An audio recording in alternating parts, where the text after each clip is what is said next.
I'm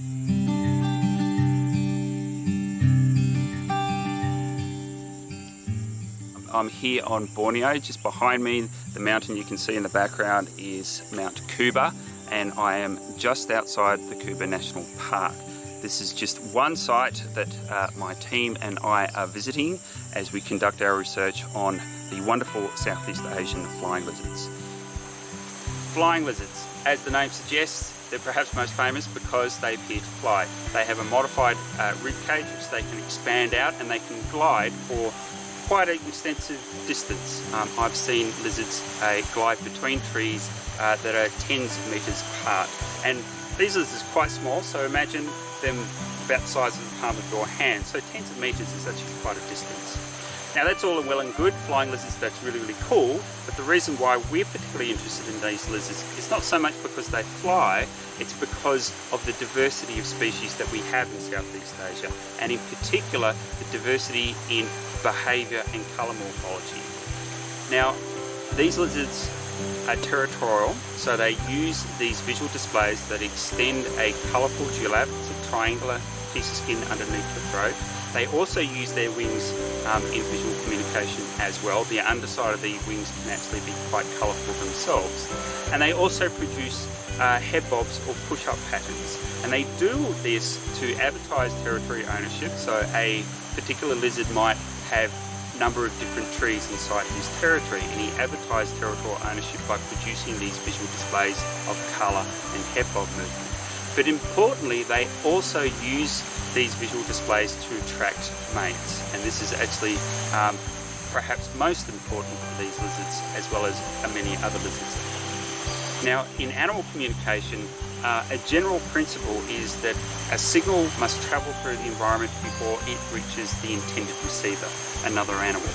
Now it's the properties of the environment that dictate the extent that those signals are going to degrade or be missed by that other animal. So if a signal is missed or not detected by another animal, then communication fails, so it doesn't work. Now as an example of the role of the environment can play in how animals communicate, I'm sitting here vocalizing, talking to you, and you may hear in the background you've got insects up in the trees and in the grass, but you've also got quite a bit of noise generated by this river that I'm sitting next to as the water runs over the rocks. Now that background noise, to compensate, I've increased the volume of my conversation. Now we know that in other lizards, they're communicating visually, but they have similar trouble with visual noise. So not acoustic background noise, but visual background noise. And this is the movement of the leaves and the trees, the foliage, the grass, the shrubs as the wind blows. And all that movement occurring behind the lizard is actually very distracting and can actually hide the head bob patterns as well as actually what would otherwise be conspicuous colour patterns. So visual background noise to compensate, lizards speed up their displays, and they also produce very colourful dewlap displays, the extension of a colourful throat flange. So that's an example of how the environment can play in animal communication, vocalizations, acoustic background noise, head bob patterns and colour patterns, with also visual noise in terms of wind-blown vegetation. Of course, habitat light plays a big challenge for visual communication as well. Obviously, if it's very, very dark, it doesn't matter what sort of signal you produce, your other animal is not going to be able to see you because it's so dark. So these lizards live in different habitats. Some live in the deep shade forests, others live in more open areas along edge environments up on the trees where there's a lot more light, but there might also be a lot more wind with wind-blown vegetation being a particular problem. So one of the hypotheses that we're testing is whether the different types of habitats that each species lives in of these flying lizards, is that a reason to account for why there is such diversity in both colour patterns but also their displayed behaviour. The horned gliding lizard, Draco cornutus, it would have to be my favourite Draco species. Males are a gorgeous emerald green and they have tiny horns above their eyebrows as if they are little green devils, hence the name cornutus, which in Latin refers to having horns. This species also exemplifies many other animals in that males are conspicuous, in an effort to effectively defend territories and to attract mates. Females, on the other hand, often don't have to do that and are instead trying to be cryptic, which helps to avoid predation.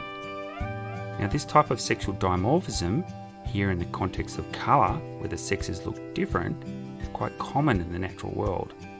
In many animals, including many gliding lizards, sexual selection resulting from competition among males over territories, or as a result of female mate choice, has driven the evolution of elaborate male traits. For example, here, male colour and ornamentation. And it's variation in the intensity of this selection that we're particularly interested in, because it might account for the remarkable diversity we see in morphology and behaviour among different species of gliding lizard. Now, studying these lizards is not straightforward, and for several reasons. They are often very hard to find, and this is another reason why I like Draco cornutus, because males at least are a bit easier to spot because of their bright coloration. But even for this species, you've got to spend a lot of time walking through the environment, carefully looking through the trees trying to spot a lizard. Once we find a lizard, we can then set up a video camcorder and record the behaviour of that lizard. With this video, we can use sophisticated motion analysis software back at the lab to break down behaviour into parameters that we can statistically analyse, and in particular, the speed of display movements. We can also estimate the speed of the visual noise occurring in the backgrounds that's created by wind-blown vegetation. To study colour, we have to actually catch the lizards, which is a challenge even when we can find the lizards. They are gliders after all, so when we're trying to catch them, they will often try to escape by gliding between the trees.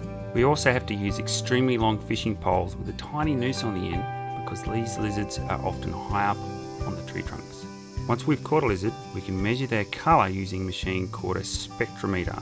Now, colour is often seen very differently by animals compared to humans. For example, gliding lizards can see into the UV and are sensitive to different types of colours than we are.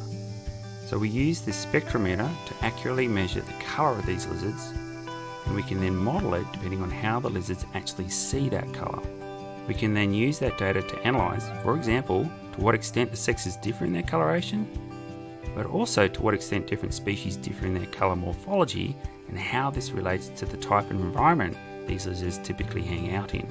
What we find is lizards living in different types of habitats appear different in their colour and different in terms of the types of head bob movements that they use. For example, depending on how dark it is, depending on the type of colour environment it is, are there lots of greens or is it mostly browns, but also the extent there is visual noise in terms of wind-blown vegetation. All of this will determine the types of colours or movements that are conspicuous to rivals and potential mates. So the physical environment has driven a lot of the diversity we see among different gliding lizard species, and this is because selection is driving the evolution of these attributes in order for lizards to maintain an effective means of communicating with one another.